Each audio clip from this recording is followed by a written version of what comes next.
I'm going to deviate for a moment away from our agenda, if the board will afford me that luxury.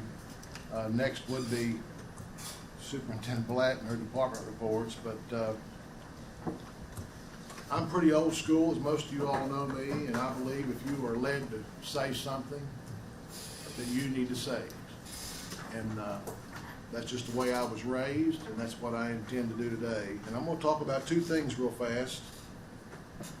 That there are severe misconceptions in the state of West Virginia about today. And I find it ironic that today the board members received their new copies of the West Virginia Code. This is the West Virginia law book that governs public education. We all got a shiny new copy today. And we'll use this more in a minute, I promise you. There is a real misconception amongst the voters and the general public in the state of West Virginia of what that book actually is and who the actual author of that book is. Ladies and gentlemen, I assure you the author of that book is not the West Virginia Board of Education nor the West Virginia Department of Education. This is a book of school law created by legislators past, present, and hopefully in the future, right across the way. Every law in this book was passed by a legislature, a bicameral legislature. Not this board, not the department. And if I get anything out today, and if I have to keep going through this presentation every month, I will. To the point of ad nauseum, I will do that because I don't think the public understands. And I was hesitant about making these remarks this morning, but last night before I went to bed, I read an editorial, a column in the Charleston Gazette by a lady from Randolph County that was talking about the potential closure of their schools in that county. Heart-wrenching, breaks your heart, terrible situation. And the closure was happening because of under-enrolled buildings in that particular district. And they were seeking solutions. They were looking for answers. And in a normal progression, they come to this board when it comes time for closures and consolidation. But yet we as a board are very limited in the relief that we can provide for them. So where does that relief need to and have to come from? Right across the way. There's 134 members of the legislature. They have the oversight. They have the ability to change the school aid formula to recognize these rurally challenged, geographically challenged areas that we speak of. They have that ability. I and this board and this department do not. So I want to stop right there for now with respect to this code book. I'll come back to it momentarily. The second thing, over the past decade, I have witnessed a fundamental change in the legislative process, all in the name of school choice. How many times have you heard, every time you turn on a news channel, they talk in a positive light about school choice? School choice, school choice, school choice. And I want to qualify up front. I am not against school choice. I think school choice is a wonderful thing. I have family members, for full disclosure, and I have mentioned this, that have taken advantage of the Hope Scholarship to make that school choice. That's my family's decision. I honor it. I'll stand by it. But what has been the orchestrator of this school choice in West Virginia? I'm going to go back to 2014, and I'm going to focus my comments on this past decade, basically. The American Legislative Council, ALEC, they are the ones that proposed the school choice model and playbook for West Virginia and other states throughout the land. And they make no bones about what they're trying to accomplish. And again, I'm not just beating on ALEC. ALEC does a lot of wonderful things in the business community that I support wholeheartedly.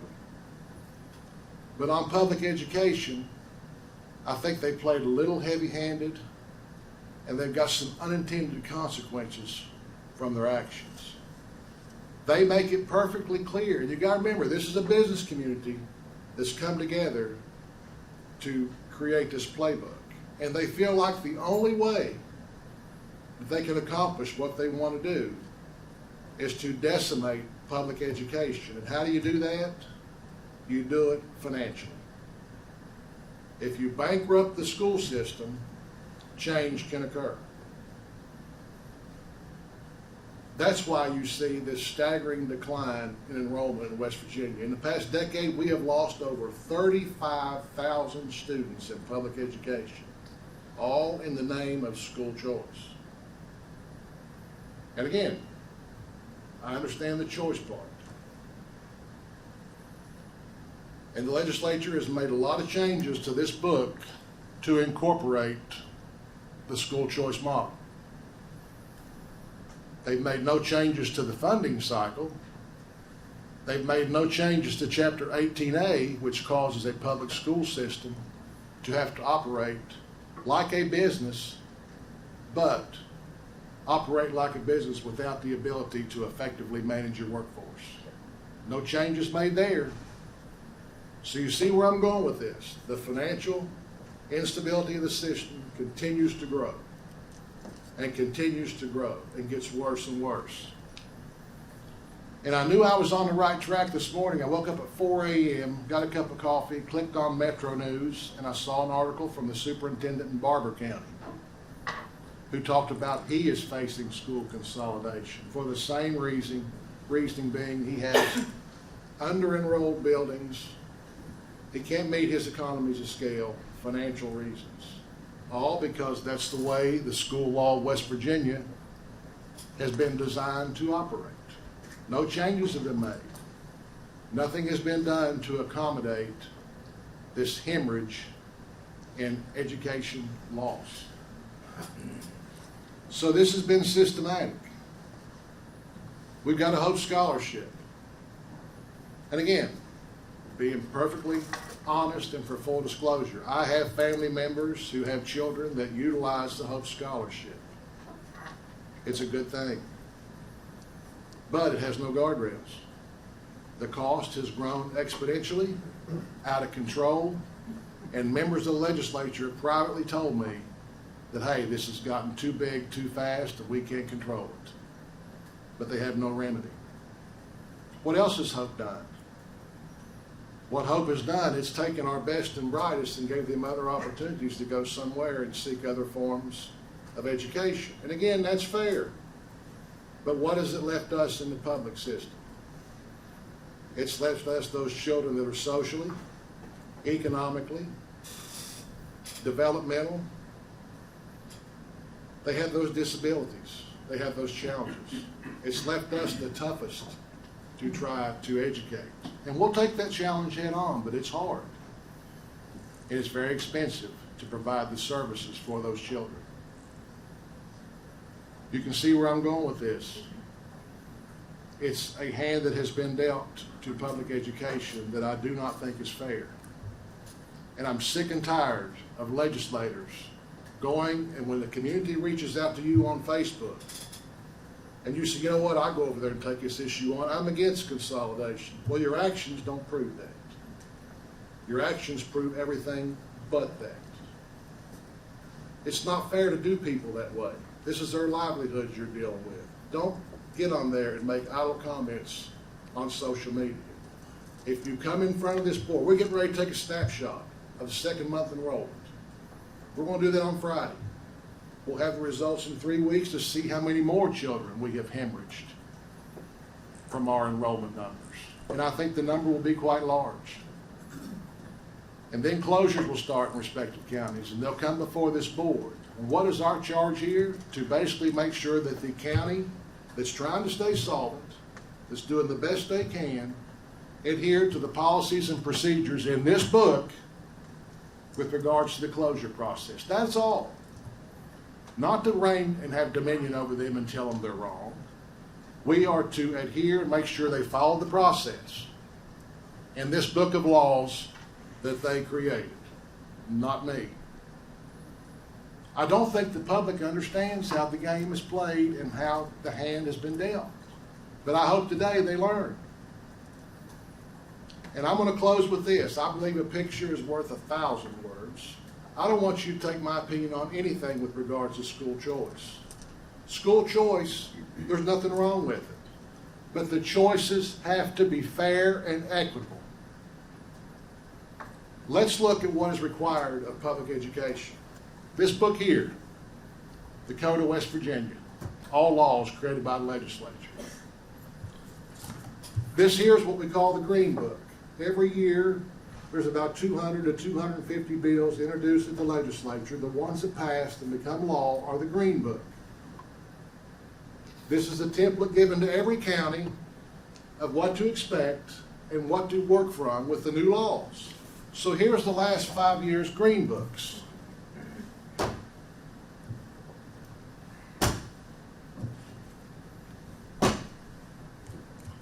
In 2019, the West Virginia legislature passed the Omnibus Education Bill promoting charter public schools. Fine. That's another school choice option. I wonder how many laws apply to public charter schools.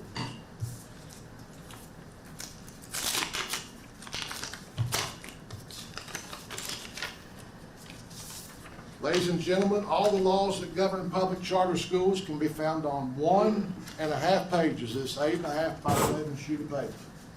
That's it.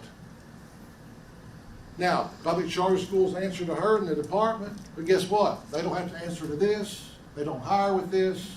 They don't run their buildings like this, their physical plants like this. All they have to do is satisfy a page and a half of rules and regulations. Don't take, I want you all to fact check me too. Don't take my opinion for nothing. Let's deal with the facts, and then you go over there and ask them why. And I'll take the heat across the street. I used to be one of them. The public deserves the truth. Let's put the truth where it's at. Now let's go to the homeschool model. Homeschool. And mind you now, homeschool gets public dollars through this Hope Scholarship. All the requirements of homeschool can be placed on this index card. That's it. No oversight, no regulation, no nothing. They tried to pass a bill this year to make you didn't have to have a high school diploma to teach homeschool. But luckily that failed. You do have to have a high school diploma, I still think. And now look, I'm not trying to pick a fight, but I am sick and tired of legislators going and piling on this board, piling on this department, telling us how wrong we are, and we shouldn't close these schools. You all made the law, not I. This is what you made for public charters. This is what you made for homeschool. Ladies and gentlemen, you tell me, are the options fair and equitable? Which one is designed to fail and which one is not? Now, legislature, I don't expect to get Christmas cards from any of you, and that's fine. If you all want to seek a solution, I'll be a willing partner. This board will be a willing partner. This department will be a willing partner. But I'm going to tell you now, if you're not willing to get into the school aid formula in Chapter 18A, don't waste my time and don't waste your time. Because that's the only two places that you can get in this book and find fixes that are substantive and that will last and that will save all three options. The choice is yours. And if I have to go through this presentation at every meeting to prove my point, I am prepared to do so. I'm not running for office. There's 117 of them will sign up in January to run again. And they're going to tell you what all they're going to do for you and your community. Make them show you. Now, is public education perfect? No, it's not. Do we make a lot of mistakes? Yes, we do. We have the best option. Ours is free. We try every day to make it more competitive. But you got to level the playing field. This assault on public education by ALEC and the people that follow ALEC has got to stop.